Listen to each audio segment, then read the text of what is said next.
Now, ambulance services in England have been told they need to do more to target bullying and sexual harassment. It follows a Sky News investigation that spoke to workers who described the details of the toxic behaviour they encountered on an often daily basis, which in some cases turns into serious assault, and a warning that the following report by Sky's Rachel Venables contains distressing descriptions of a sexual attack. They're the people we trust with our lives. But female paramedics say women are not safe in the ambulance service from their own colleagues. I wish that somebody had told me when I joined, this is not okay. This is not acceptable behaviour.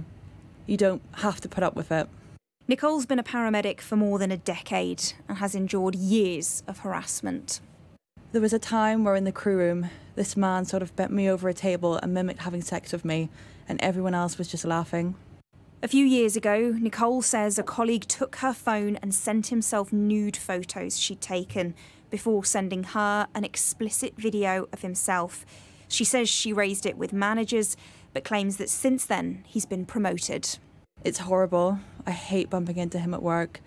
Obviously, I feel really uncomfortable. And there's been a couple of times where we've actually been crewed together. And when I've said to management, you know, I'm just not working with him, they've said, well, it's not a playground. You don't just get to pick and choose.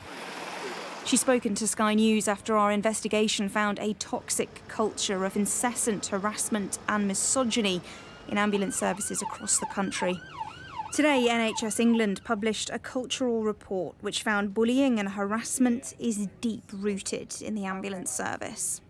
Ambulance staff told this report's author that they face harassment, bullying and discrimination, but that it's often met with scepticism.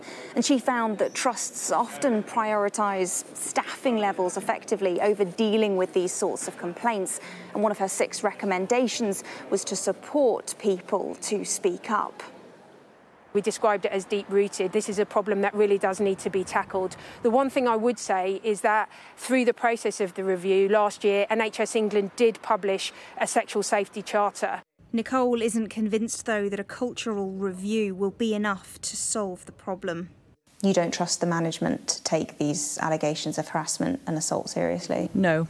Even though they say it's not tolerated, they encourage people to speak out? I mean, they've been saying that for years, but there are people there with very questionable behaviour that are still in the service.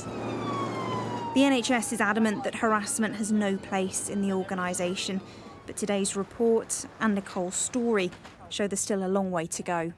Rachel Venables, Sky News.